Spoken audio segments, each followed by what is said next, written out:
տարի անց ինչ կարող ենք արձանագրել։ Երբ պատերազմը ավարտվել էր, խոստումներ էր տրվում, որ կբացահայտվի հանգամանքները, մեղավորները կպատժվեն, բայց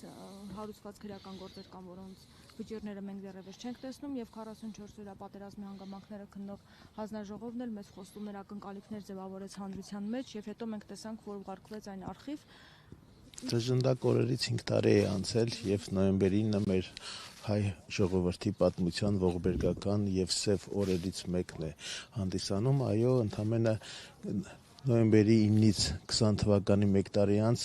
ընտրությունների ժամանակ հոխորտում էր ոմն անձնավորությունը, խոսում էր Արցախի դեօկուպացիայի, Շուշիի դեօկուպացիայի մասին, այդ ծրագրով ներկայացավ հանրությանը, մոլորախաբեց մեր հանրությանը, ստացավ ինչ-որ քվեներ եւ խայտարակ պատերազմից հետո նորից շարունակեց իր կործանարար քաղաքականությունը, ինչի ականատեսը մենք ենք։ 5 տարի անց խոսում է վերացական խաղաղության օրակարգից, այդ օրակարգը թելադրվում է Բաքվից եւ Անկարայից, հելու հնազանդ իրականացնում է, օր-օրի փոքրացնում է Հայաստան ինքնիշխան տարածքները, այս խաղաղության դարաշրջանն է բերել այդ անձնավորությունը։ Իհարկե, փարուսվեցին բազմաթիվ քրեական գործեր, մինչ օրս էլ մենք չունենք պատասխանատուներին, ինչ-որ ազգային ժողովում ստեղծվեց քննիչ հանձնաժողով, որի զեկույցը մինչ օրս այդպես էլ հրապարակված չէ, սրանց համար չկա սահմանադրություն, չկան օրենքներ, չկան ընթացակարգեր, իրենք ըստ իրենց քաղաքական նպատակահարմարության հարմարեցնում են ողջ ազգի քաղաքական շահերը իրենց օրվա հրամայականին, այսպես է դրանք ապրում։ Այսօր կարծես թե մոռացության է ուզում տրվել եւ առհասարակ որևէ հիշատակում չի արվում,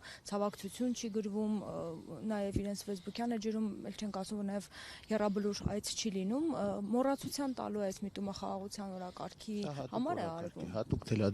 Հատուկ թելադրված քաղաքականություն է, որը կոչվում է հիշողության քաղաքականության իսպառ բնաճնճում։ Ես երբ որ եկա արդեն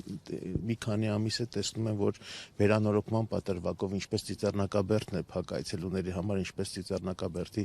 կոթողն է խոնարհված եւ խայտարակ ձևի վերանորոգման տակ է, այնպես էլ այստեղի մուտքն էր փակված, որպեսզի մարդիկ ուղղակի չայցելեն, մոռացության տրվի։ Ընդհանրապես սրանց օրոք, եթե դուք նայեք, մեր բոլոր հաղթանակները կորսված են։ Բոլոր հաղթանակների սիմվոլները մեզնից խլված են, իսկ իմ մաղթանքը, իմ հույսը, հորդորը մեր ժողովրդին որն է, որ մենք պետք է վերականգնենք մեր հաղթանակների խորհուրդը։